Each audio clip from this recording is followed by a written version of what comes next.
Bismillahirrahmanirrahim. Alhamdulillahirabbil alamin. Wassalatu wassalamu ala asyrafil anbiya'i wal mursalin wa ala alihi wa sahbihi ajma'in. Radayna billahi rabba wa bil islami dina wa bi Muhammadin nabiyya wa rasulah. Assalamualaikum warahmatullahi wabarakatuh. InsyaAllah. Jadi pada malam ini tuan-tuan, kita nak menceritakan tentang keruntuhan Kota Melaka.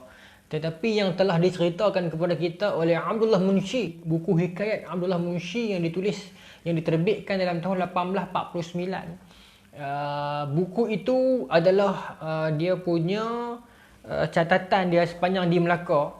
Selama 4 tahun pemerhatian dia di Melaka daripada tahun 1840 sampai 1843. Jadi dia mencatatkan dan menceritakan sejarah apa yang dia lihat di Melaka. Jadi kita kena clear malam ni, latar perbincangan kita pada malam ini ialah latar tempat ialah Melaka ataupun Kota Melaka. Latar masa ialah dalam tahun 1840 sampai 1843. Itulah yang sedang diperhatikan oleh Abdullah Munshi dan itulah yang diceritakan di dalam buku catatan beliau hikayat hidup ataupun hikayat Abdullah Munshi, dan diceritakan yang akan kita bedah dan bicarakan pada malam ini insya-Allah. Tetapi saya nak pergi kepada satu spesifik tajuk kecil di dalam buku ini, iaitu tentang keruntuhan Kota Melaka yang direkodkan dan diceritakan oleh beliau. Okay. Jadi saya nak cerita yang tu bersandarkan buku yang ditulis oleh Datuk Zahari Abdul Rashid. Okay. Yang mana dalam buku ni Datuk Zahari Abdul Rashid kutip balik catatan-catatan Abdullah Munshi dan bukukan. Okay. Terbaik buku ni. Seperti mana yang saya selalu cerita dan kongsikan dengan tuan-tuan, saya adalah orang yang jenis tidak menumpukan kepada satu-satu bidang bacaan semata-mata. Sebaliknya saya suka mempelbagaikan bahan bacaan saya agar kita ada knowledge di setiap penjuru tempat. Kita tak boleh jadi pakar, tetapi kita boleh jadi orang yang tahu info berkenaan satu-satu cabang keilmuan ataupun satu-satu cabang info. Jadi saya pilih untuk baca buku ni. Jadi saya dah baca dah. Cuma saya duk fikir-fikir nak cerita apa dekat tuan-tuan dalam live ni sementara musim PKP ni. Jadi saya ingat malam ni saya nak cerita yang ni. So kita nak baca ni, yang kita nak baca pada malam ni ialah catatan-catatan daripada Abdullah Munshi sendiri, tulisan dia sendiri. Okay? Jadi format kita macam bedah buku juga. Kita nak baca dan ceritakan. Buku ni Abdullah Munshi tulis dalam tahun 1840 sampai 1843, sepanjang beliau berada di Melaka, dan diterbitkan dalam tahun 1849. Dan dalam buku beliau juga dia cerita macam mana dia ditawarkan untuk diterbitkan buku tersebut. Okay. Jadi kita tengok fungsinya ataupun tujuan Abdullah Munshi menulis buku ni. Saya nak baca tulisan beliau sendiri yang dibawa oleh Datuk Zahari Abdul Rashid ini. Okey. Ni saya nak baca tulisan Abdullah Munshi sendiri. Maka adalah aku karangkan akan kitab ini dari hal hikayat diriku, maka ku namai akan dia hikayat Abdullah. Maka adalah ku rencanakan dalamnya dari zaman moyangku sampailah kepada masa aku dipersembahkan oleh ibuku dalam negeri Melaka. Sehingga barang yang kulihat dan ku dengar daripada segala hal ehwal zaman-zaman yang tersebut itu, baik dalam negeri Melaka, baik dalam negeri Singapura, adalah ku sebutkan dalam hikayatku ini, iaitu sehingga kepada tarikh penghabisan kitab. Itu dia cerita. Ni dia apa yang aku tengok, yang aku tengok ni aku nak cerita. Jadi tuan-tuan pun boleh buat sebenarnya tuan-tuan. Kita apa yang kita perhatikan kita catatkan.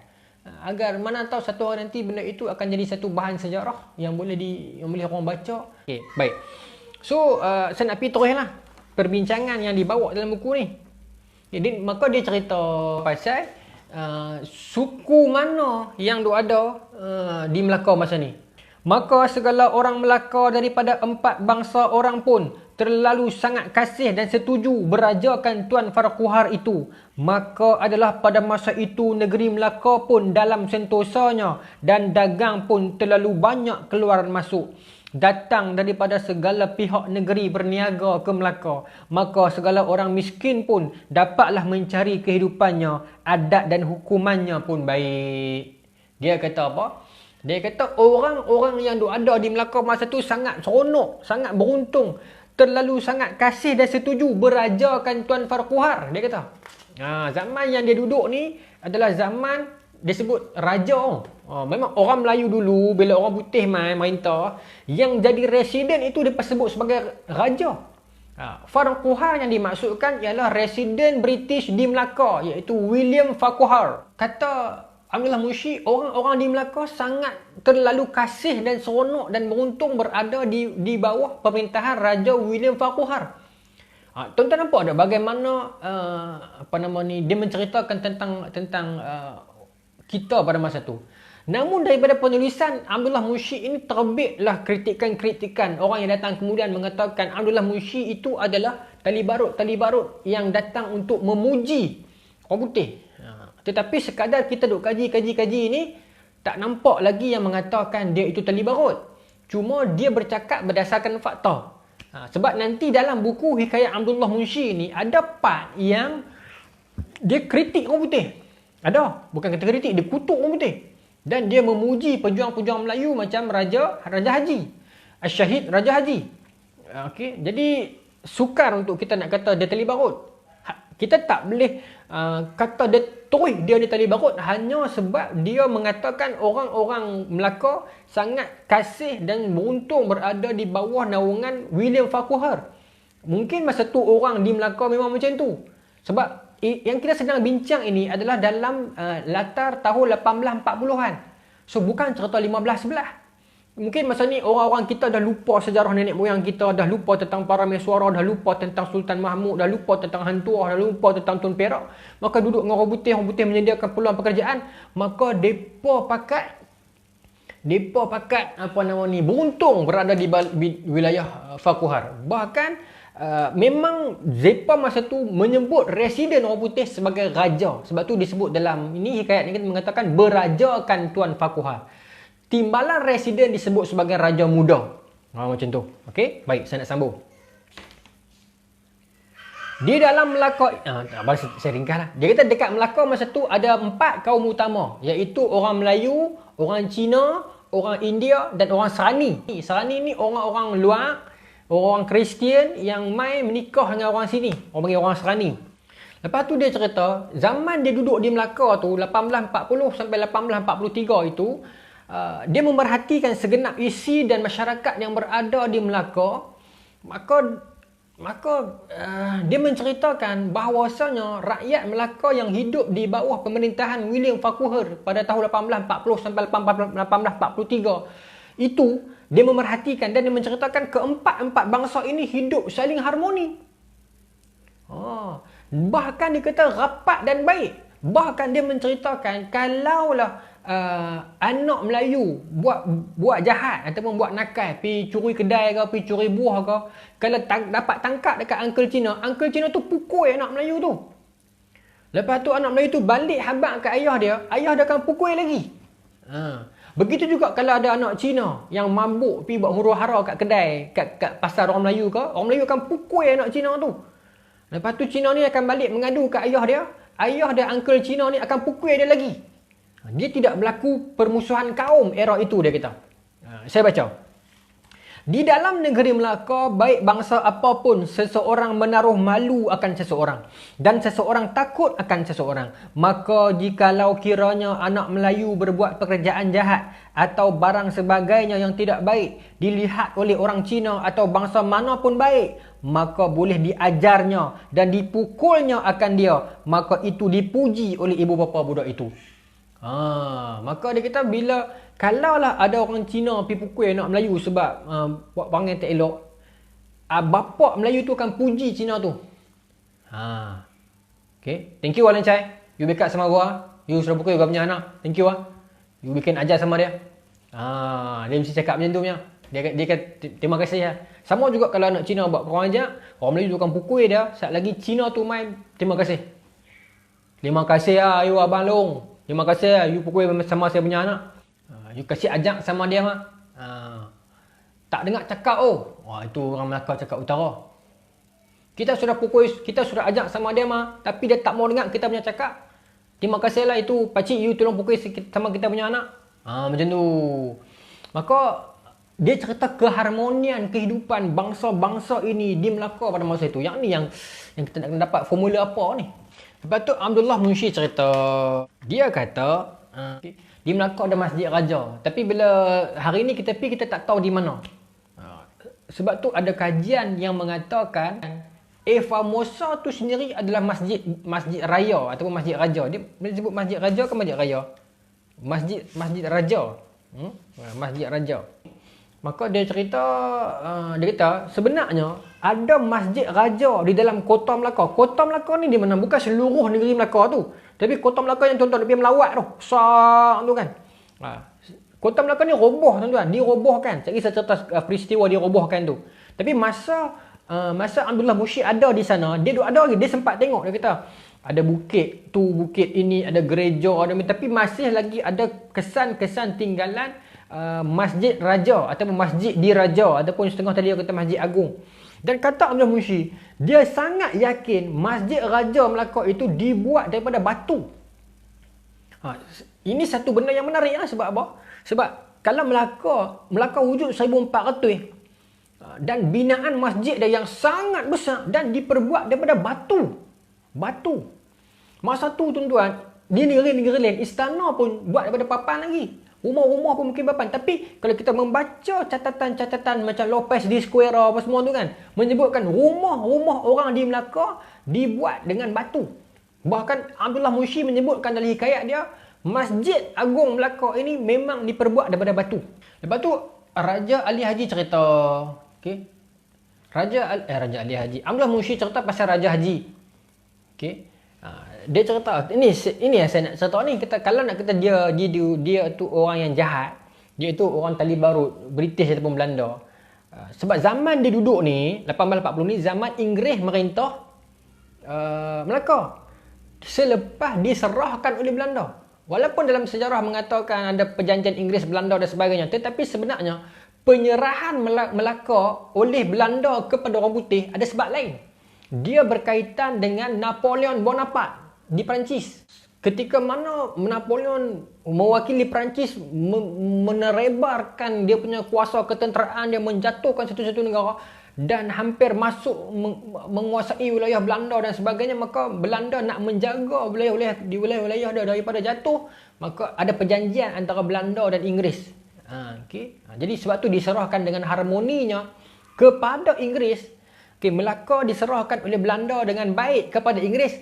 Sementara waktu sampailah Belanda settle kes dengan Perancis ni, nanti Inggeris kena bagi balik. Ini poin penting saya. Tuan-tuan kena ingat poin ni. Sebab sekali lagi tuan-tuan kena nampak apa dia punya signifikan dia. Ni tadi ada orang yang kata pasal Abdullah Munshi ni menukar sejarah. Dia bukan tulis catatan sejarah, kita kena faham. Abdullah Munshi bukan orang yang dirujuk sebagai rujukan sejarah. Dia tu bukan dia sekadar duduk di Melaka dan menulis catatan-catatan dia.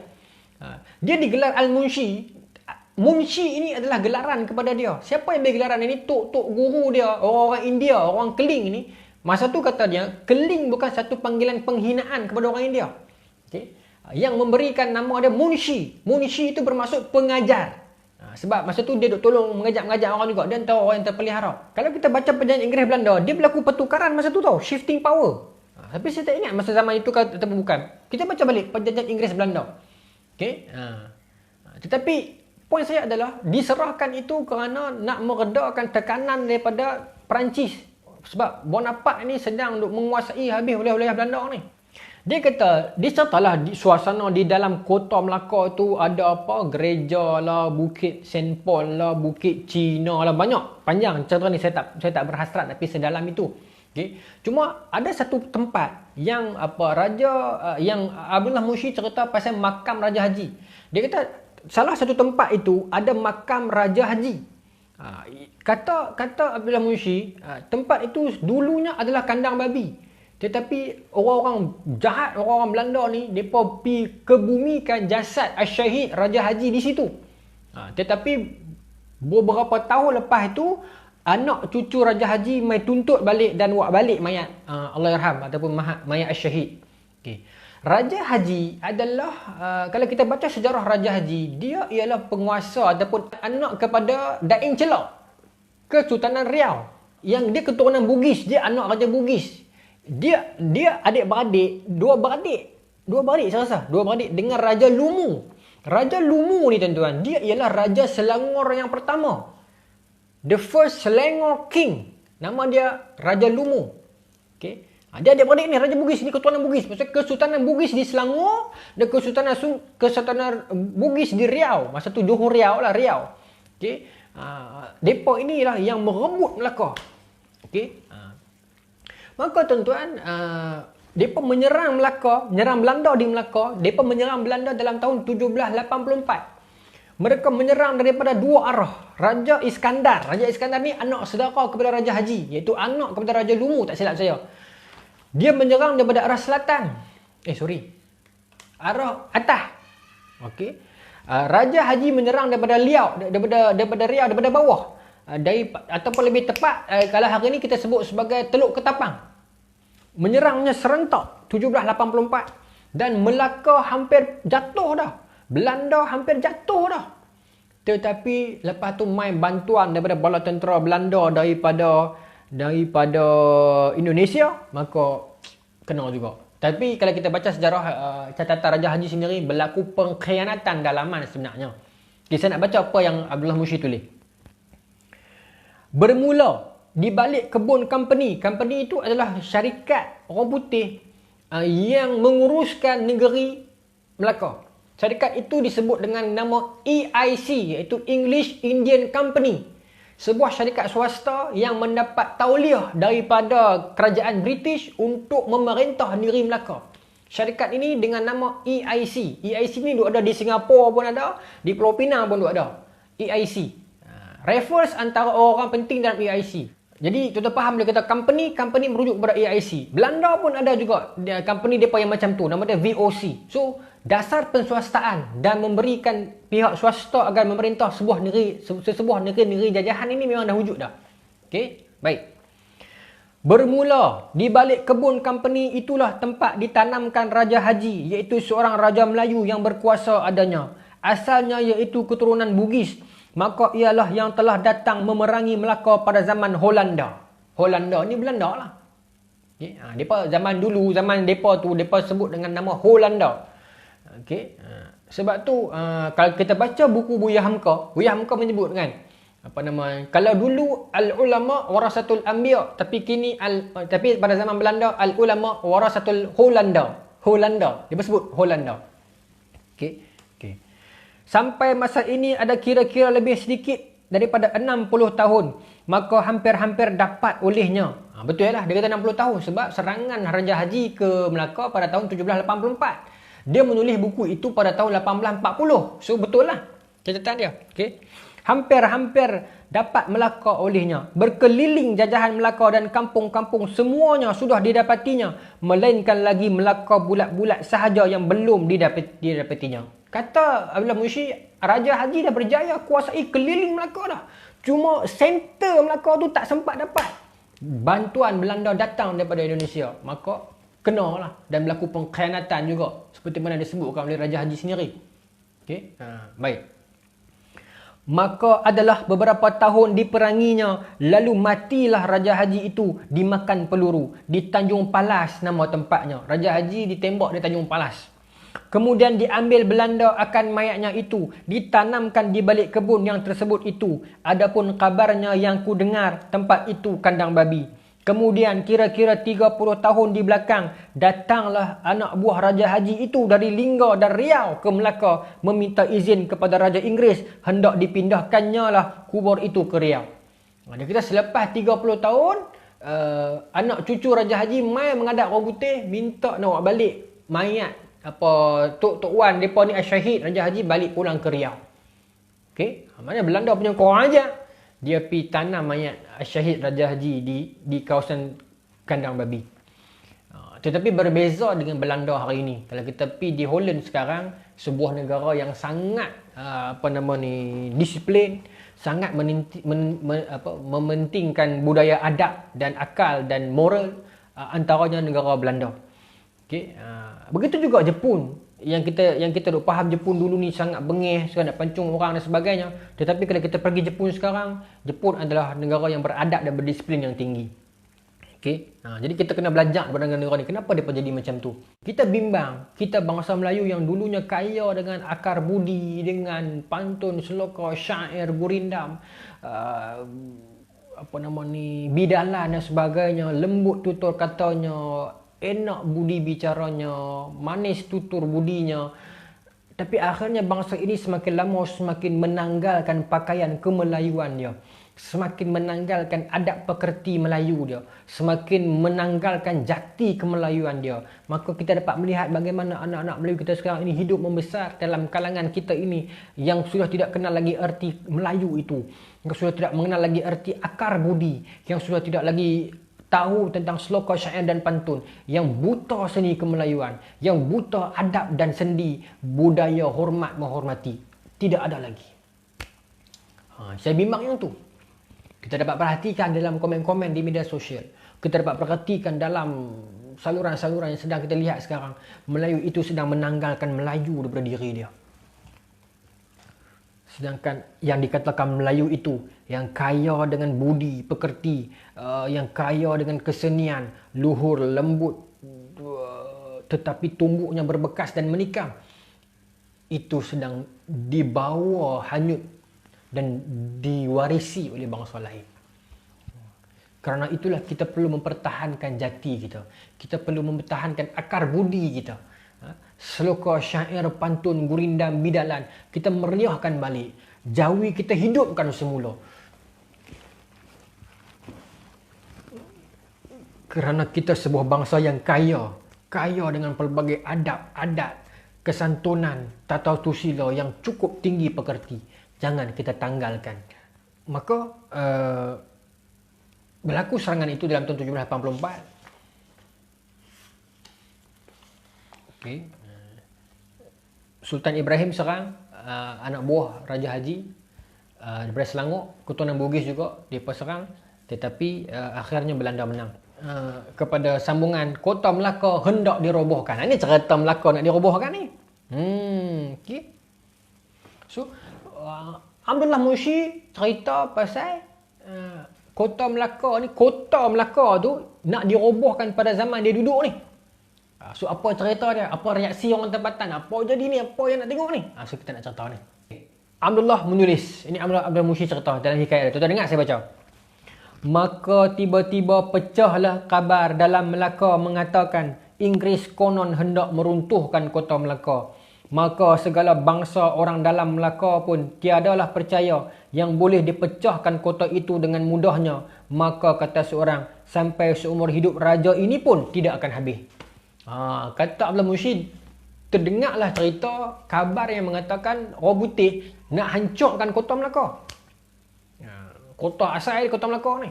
Sebab masa tu bila Belanda, Portugis main, Belanda main, mereka mewarisi kota tersebut. Cuma mereka tukarlah jadi gereja, mereka tukarlah jadi tempat-tempat ni. Tapi kota yang asal itu, nak diruntuhkan oleh orang putih. Tu panggil orang putih kan. Jadi kalau kita bertanya hari ni, Ustaz, kalau kata Melaka dulu hebat, sangat mewah, sangat, mana pi Ustaz? Tak ada apa-apa. Lalu kami pi Bandar Hilir, ada belacan ya. Dengan ada kapal Portugis, Flor di Lamar tu, mana pi Melaka yang hebat tu? Ni orang putih ni yang buat yang runtuh ni. Orang putih ni yang bagi runtuh.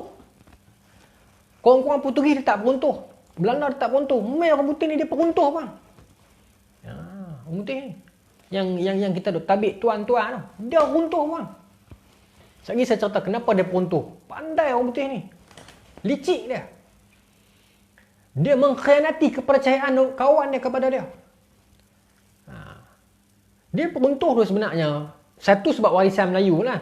Yang kedua ni, dia nak khianati Belanda. Sebenarnya. Kawan dia, Belanda yang bagi Melaka dekat dia loan sat tu. Dia pakai 4 tahun, 5 tahun duduk Melaka sat tu. Dia perosak Melaka tu agar dia dapat warisikan kepada Belanda nanti Melaka yang rosak. Saya akan buktikan. Abdullah Munsyi menceritakan dalam bab yang lain. Sebab saya dah baca habis dah. So saya nak cerita ya. William Farquhar tu sebenarnya dia ni kebetulan dia pun arkitek, engineer. Okay. Tapi dia pergi mengadap board of director EIC dekat Penang. Dia kata jangan. Tak mau, janganlah bagi peruntuk, janganlah peruntuk. Tapi akhirnya dia kena tekan dengan board director orang putih, maka dia terpaksa menjalankan benda tu. Ini Abdullah Musyid cerita. Baik. Maka orang-orang Melayu pakat duk sembang dekat pekan di kedai-kedai kopi di Melaka, dekat kedai mi bodoh apa semua tu kan, pakat duk sembang kata, boleh kan apa nak peruntuk? Sampai ingat senang kan dia dah. Batu-batu tu berapa lama tu, bertapak berapa ratus tahun tu ada batu tu di situ tu. Apa boleh pergi peruntuk senang-senang? Apa ingat senang? Maka orang Melayu pakat kata apa? Sampai raja ni maksudnya Farquhar Residen. Sampai raja ni mati pun tak boleh runtuh lah. Orang Melayu pakat kata macam tu. Ni dia rakamkan ucapan-ucapan orang setempat tu. Saya seronok baca hikayat ni pasal dia rakam kata-kata setempat. Sebab tu hikayat maknanya dia bukan satu sumber yang autentik, bukan. Okay. Memori dia, catatan dia. Sebab tu kita tuan-tuan pun boleh buat.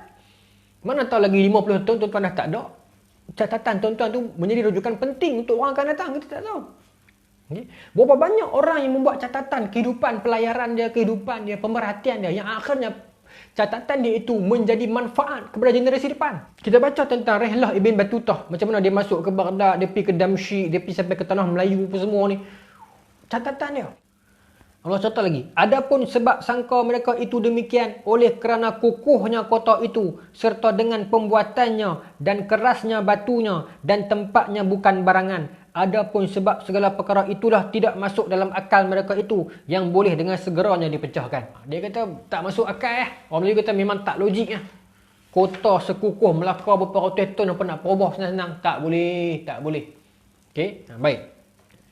Lepas tu pula, ni menarik. Abdullah Musyid cerita, kepercayaan orang tua di Melaka dia kata, kota tu ada penjaga dia. Ada arwah-arwah tok nenek moyang dulu, pahlawan-pahlawan dulu yang mati bawah tu. Ada askar-askar, pendekar-pendekar dulu, orang alim dulu, orang ada ilmu dulu, roh-roh mereka di situ semua duk cerita kepercayaan. Jadi jangan diusik benda tu. Hampa usik apa boleh sakit. Dan kata Abdullah Musyid dalam dia kata apa? Maka kata seorang pula, jikalau diusiknya sahaja kota ini, nescaya banyaklah orang mati kerana ada beberapa banyak jin dan syaitan di dalam kota itu. Ini bukan roh-roh, dia cerita jin dan syaitan pula. Maknanya ada macam-macam gangguan di situ. Ada tok-tok macam tok-tok dalam kota tu yang menjaganya sebab dia ada beberapa ratus tahun dah. Jangan diusik. Maka Abdullah Musyid duk rakam ucapan-ucapan orang duk sembang ni kedai-kedai ni. Dia kata jangan duk berani. Tapi orang putih nak buat juga. Jadi orang putih nak buat ke tak? Jadi apa jadi? Orang putih buat ke tak? Orang putih dengar ke tidak? Pandangan orang tua di Melaka ni, mereka tak dengar. Mereka tak dengar. Maka mereka pergi juga nak roboh kota Melaka tu. Maka orang putih pun siap dengan dia punya kontraktor dia, dengan pekerja-pekerja dia, import habis semua company macam-macam ni. Masuk. Okey. Apabila kerja-kerja meruntuhkan kota itu berjalan beberapa hari, maka orang putih pun start masuk projek. Okey. Start masuk projek. Maka kata Abdullah Musyid, bila dah dekat seminggu lah, 2, 3, 4 hari duk berjalan projek tu, tak jadi apa kota Melaka tu. Maka beratus-ratus kuli hendak meruntuhkan sekeping batu itu. Tiada boleh di dalam 3 hari kerana masing-masing orang yang bekerja itu dalam ketakutan. Sebab pada sangka dan percaya mereka ada banyak hantu syaitan di kota itu. Banyak. Nampak? Dia kata 2, 3, 4 hari duk katok tak pecah. 3, 4 hari dah. Sekeping batu. Berapa ramai orang katok tak pecah. Lepas tu mereka duk dihantui oleh rasa takut. Bila orang kampung, orang Melayu malu cerita ni kata, apa berani? Apa ingat apa? Kota tu ada orang jaga. Macam tu kan. Dalam duk takut. Tapi masalah dia tuan-tuan, ketakutan mereka itu ada asasnya. Sebab Abdullah Musyid jumpa dengan orang ni dan bertanya kepada mereka dan mereka menceritakan. Okay? Mereka cerita apa? Maka pada para pekerja itu banyak orang yang bermimpi berjenis-jenis dan ada yang kononnya ditampar syaitan sampai muntah-muntah darah lalu mati. Sakit yang berbagai berjenis-jenis penyakit, maka upahnya pun makinlah naik. Dia kata orang yang bekerja meruntuhkan batu tu mimpi pelik-pelik, kemudian kena tampak dengan iblis. Tak tahu jin lah kot. Habis muntah darah, lepas tu mati. Lepas tu ada yang dapat penyakit itu, ada dapat penyakit ini, pakat berhenti tak mau kerja. Sampai demand tu jadi tinggi, gaji untuk ditawarkan untuk orang yang nak kerja, untuk katok batu bagi pecah kota Melaka ni, gaji tu naik. Tapi orang tak mau kerja. Ni dah berapa hari dah ni, dah kat seminggu lebih dah. Okey. Baik, saya sambung. Setelah dilihat oleh raja terlalu payah meruntuhkan batu itu, maka disuruhnya gali pula di kaki bukit itu. Dia kata kalau payah sangat nak katok, lah ni kita korek. Kita korek sampai bawah. Lepas tu kita boleh angkat sekeping, kita pindahkan. Dan saya tak tahu lah teknologi apa dia pakai zaman itu. Tapi kata para penasihat EIC ni mengatakan kalau katok pun tak pecah, tak payah katok lah, kita angkat sekeping. Korek dulu sampai bawah, angkat sekeping, kita pindahkan. Okay, lagi saya cerita batu tu pindah pergi mana. Okey. Maka digalilah beberapa dalam, tiada juga dapat. Gali pula seminggu, tak jumpa hujung. Tak jumpa hujung bang. Gali batu tebing Kota Melaka, gali, tak jumpa hujung, tak jumpa dasar. Okey. Dapat diukur bagaimana di atasnya begitu dalam sudah digali, itu pun tiada bertemu dengan kakinya. Maknanya orang terjun daripada kepala sampai kaki, tak habis lagi. Duk ada lagi simen tu. Duk ada lagi tembok tu. Berapa dalam ni? Okay. Disuruhnya pula pecahkan dari sebelah laut itu. Maka dengan beberapa cangkul dan ala bangka, maka orang pun banyaklah yang takut hendak bekerja. Sebab banyak orang mati dan sakit. Upahnya pun makin naik. Yang dibayar sehari RM0.5 menjadi RM1. Maka itu pun dia tiada mahu. Maknanya orang banyak double pun tak mau. Pakat tu orang tahu kalau lagu ni bukan dia cara ni. Setelah 3 bulan kerja-kerja meruntuhkan tu tak jalan. Okay, maka orang putih mesyuarat. Maka mereka fikir mereka nak buat satu benda. Satu saja cara terakhir. Tentu agak-agak apa? Yes. Bom. Tapi Abdullah Mushi sebut dalam ni ubat bedil lah. Ubat bedil. Okey. Arakian maka adalah kira-kira 3 bulan lamanya dengan hal bersakit dan susah itu, dan kebanyakan pula orang mati dan jatuh patah kaki tangan. Tiba-tiba kedengaranlah kabar mengatakan bahawa raja menyuruh gali lubang pada ketelum sebelah laut itu. Hendak dimasukkannya lah peti ubat bedil, hendak dibakarnya. Maka hairanlah orang semua, katanya, entah bagaimanakah perbuatan itu. Maka dia kata lepas 3 bulan tak jadi apa. Yang duk kerja makin sakit, makin mati, makin apa ni. Maka orang putih fikir kami nak bedil lah, kami nak bom lah. Buah granat juga kan. Saya pun tak tahu macam mana kan. Okey. Maka orang putih buat keluar kata kami nak bom, nak hancur kan. Itu saja cara. The only way is to bomb. Okey, baik. Maka beratus-ratus orang pergi melihat. Maka aku pun segera pergilah melihat. Maka Abdullah Mushi kata ramai pakat turun pergi tengok masa proses mereka nak korek pergi sumbat ubat bedil tu. Kan? Dynamite lah kot balong tu. Maka orang Melayu, Cina, India, Serani pakat turun pergi tengok proses tu. Orang kita kan suka rumah terbakar kita pergi duduk ramai tepi tu tengok apa nak jadi kan. Accident baru kita pergi tengok apa nak jadi. Kita memang macam tu. Saya tak kata kat orang, saya pun sama. Kan? Tak tahu lah perangai kita tu memang macam tu nak buat guna kan. Maka dia kata beratus-ratus orang lu pergi melihat. Maka aku pun pergi melihat lah kata apa nama ni Abdullah Mushi. Maka aku lihat sungguhlah digalinya lubang sekira sedepa lebarnya, 4 persegi terlalu dalamnya. Maka dimasukkannya ubat bedil itu serta diberinya sumbu. Adapun mengerjakan lubang sebuah itu sampai sudahnya 5-6 hari, 10-20 orang.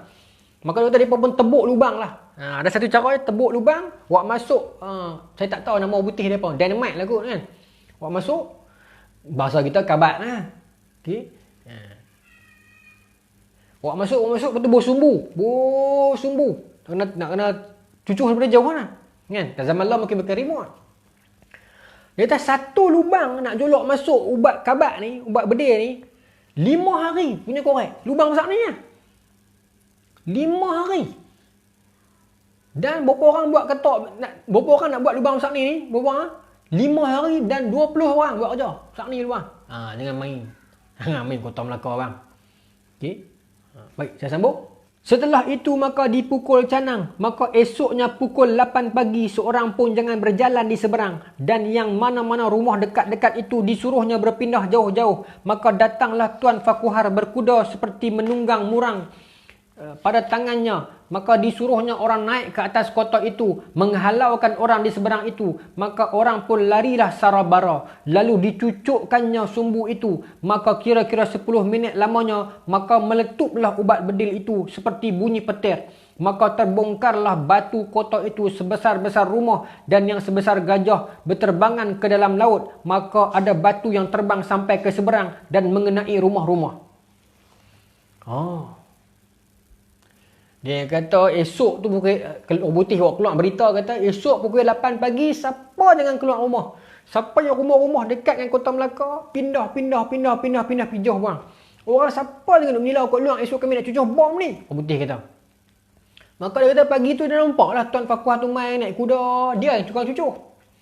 Dia cucuk dia kata 10 minit lamanya. 10 minit lamanya terus sumbu tu daripada kuda Tuan Farquhar ni nak pi ke lubang tu. Maknanya jauh betul lah kan. Meletup tu dia kata. Meletup tu bunyi macam guruh. Dan batu besar-besar rumah terbang. Tuan-tuan boleh bayang tak tuan-tuan? Batu terbang besar-besar rumah. Batu besar-besar rumah terbang jatuh dalam laut. Terbang jatuh atas rumah orang. Bahkan ada orang mati. Bahkan Abdullah Musyid siap sebut lagi nama siapa yang mati tu. Okay. Lepas mereka berjaya bom dekat depan tu. Runtuh. Sebermula setelah 6-7 hari lagi, maka hendak dibakar pula ketelum yang di sebelah kampung Keling yang terletak di seberang sungai. Maka itu pun dipukul canang, disuruh semuanya agar undur jauh-jauh. Maka dicucuk oranglah sumbu itu. Maka sebentar itu juga meletuplah ubat bedil itu dengan bunyi yang besar. Maka datanglah batu itu berterbangan berkumpul-kumpul seperti gajah besarnya menimpa ke panggung itu. Maka robohlah panggung itu. Maka orang-orang yang bersembunyi itu pun habislah ditindih batu dan ditimbus pasir itu. Maka sebentar lagi riuhlah orang berteriak mengatakan ada 4-5 orang sudah mati ditimpa batu kota itu. Dia kata lepas tu pula pergi buat di belah sempadan sana pula. Kan di kota besar. Maka dah berjaya belah sini pergi buat belah sana pula. Dia sebut kat belah mana ni? Belah Kampung Keling. Belah sana pula. Maksudnya besar lah kan. Dia kata ada orang-orang yang ambil kesempatan pergi duduk atas pelenggang. Orang utara kata pelenggang. Satu pondok nak pergi usah kot jauh. Masa dia boleh update kat Facebook ni. Kami tengok ni. Mau tengok ni. Kami dan tengok. Orang duk abang dah jangan pergi tengok. Jangan pergi tengok. Dia pergi tunggu. Maka kata Abdullah Musyid bila meletup batu tu besar-besar gajah terbang. Hempap atas mereka. Mati mereka tertimbus oleh batu tersebut. Okay. Maka kata Abdullah Musyid, saya dengar orang kampung bakal riuh. Kata ni ada orang mati kena timbus batu ni. Maka Abdullah Musyid kata, aku pun berlarilah hendak pergi melihat kerana adalah aku pada masa itu disuruh oleh bondaku pergi lari ada sejauh setengah mile, setengah batu lah. Maka aku dapati di tengah rumah ada seorang pelekat yang bernama Abdul Sattar tengah makan. Maka suatu pecahan batu kotak itu memukul dahinya, luka. Maka masuklah aku ke dalam. Maka aku dapati budak basir itu ada kelihatan kaki sahaja. Maka di atas tubuhnya ada batu kotak itu bertimbun. Ada sedepa panjangnya. Ada 2-3 hasta, 8-9 batu menindih akan dia. Seorang nama Abdul Samad, seorang nama Basir. Basir tu tak ada apa dengan kaki je. Dan Tambi Ibrahim ni India Muslim. Didapati ada 3 batu menindih kakinya, sedepa-depa panjangnya dan tanah pun penuh. Kakinya sebelah sudah patah terkulai-kulai. Maka didukunglah dibawa pergi ke kampung Pali. Si Mubarak pun tertimbus dengan tanah dan batu. Tetapi kakinya sudahlah hancur tulang, terkulai-kulai juga. Maka dibawalah ke rumah doktor Inggeris. Okey. Mana ada yang hancur kaki, ada yang hancur badan, ada yang mati tak tinggal apa. Batu berterbang ni tuan-tuan. Besar-besar gajah, besar-besar rumah. Allahu Akbar. Tapi yang saya sedih, lepas peristiwa pengeboman batu tu, orang Melayu. Orang Melayu ke? Bukan orang Melayu, orang tempatan. So mungkin Melayu, Cina, India, Serani. Mula bercakap-cakap di kedai-kedai. Mula bercakap-cakap sesama mereka mengatakan apa? Maka barulah masing-masing percaya yang boleh dipecahkan oleh Inggeris kota itu. Masing-masing menggeleng kepala dengan berkata, banyak sungguh kepandaian dan hikmat orang putih ini. Yang tu yang tak syok. Bila kan peringkat awal dia berkata, tak boleh pecah. Sambil duk minum kopi kedai, dia tarik bawah kan. Suruh kok ada bawah. Mana boleh pecah kota tu? Tak ada orang duk jaga lah. So, sembang. Bila dah beberapa bulan proses, akhirnya pecah batu tu. Maka dia berkata, cerdik orang putih ni pandai mereka tu. Nampak? Ni ulasan-ulasan yang orang sembang ni. Mula-mula orang sembang, tak nak boleh pecah lah. Kan kalau tuan-tuan rajin pergi lepak kedai-kedai kopi kan orang sembang macam tu kan. Mana boleh pecah, mana aku dah kata dah tak pecah punya. Kan. Macam politik lah ni, duk pilih Perdana Menteri apa semua ni kan. Masing-masing ada teori lah. Aku duk kata dah mesti Ismail Sabri punya. Tak nak boleh pi punya, tak boleh makan lah. Mesti Ibrahim punya. Macam tu kan. Sembang kemah eh. Saat lagi bila dah menang siapa-siapa, saat lagi dia berkali pula cerita kan. Sembang kemah eh. Sembang dah kah. Kami kata sembang dah kah. Maka geng-geng ni duk sembang ni belum mesti tadi pas sembang pula dia berkata apa? Cerdik orang putih cakap depa no. Pecah boleh kat depa juga batu tu. Sembang tu pula dah. Okey. Tapi seronok kedai kopi ni saya membesar di food court. Jadi saya nak katakan salah pun tak betul juga. Kan kita membesarkan geng-geng macam tu kan. Seronok sembang. Jadi kita pakai puji depa pula. Itu yang tak syok tu. Okey, saya sambung dah. Sambung apa dah hancur lah kota, selesai lah. Maka hancurlah kota itu. Okey, dalam ni sebenarnya pengulahan ni ataupun dalam bahasa Arab kita kata pentahqiq lah. Datuk Zahari Abdul Rashid ni cerita, sebenarnya dah ada perjanjian Inggeris dan Belanda. Beberapa lama selepas pentadbiran Inggeris di Melaka itu, maka Belanda akan ambil balik Melaka. Jadi orang putih sedang sejauh mana dia baik dengan Belanda pun, sebab orang putih ni dengan Belanda kan. Perancis dengan siapa? Itu era orang putih dengan Perancis kan. British Perancis, Belanda dengan Sepanyol kan, yang rapat kan, yang kamcing kan. Maka sejauh mana Belanda percaya kat dia pun, orang putih akan berhati-hati dengan Belanda. Walaupun Belanda tu offer free tukar swab dengan dia.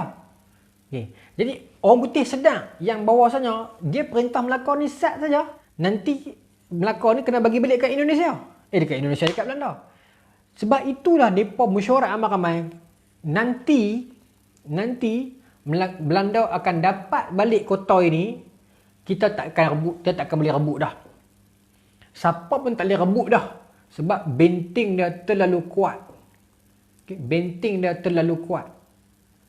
Maka sebelum kita bagi balik kat Belanda, kita perhancur dulu benteng ni. Itu pendapat Datuk Zahari Rashid yang tahqiq buku ni. Tahqiq ni bahasa Melayu dia apa? Buat keluar balik lah. Buat keluar balik. Tuan-tuan nampak tak korang ajaknya orang putih ni? Walaupun Belanda trust them, bagi kat mereka tadbir Melaka sat. Tetapi orang-orang Belanda masih ada, tak ramai. Okay? Tapi orang putih fikir jauh. Dia kata ke depan kita akan balik tempat kita. Belanda akan main Melaka ni balik. Kalau kita nak rebut Melaka daripada Belanda nanti, tak boleh. Pasal pertahanan terlalu kuat. Maka kita hancurkan kota ni dulu. So, ini pandangan penyunting buku ni lah.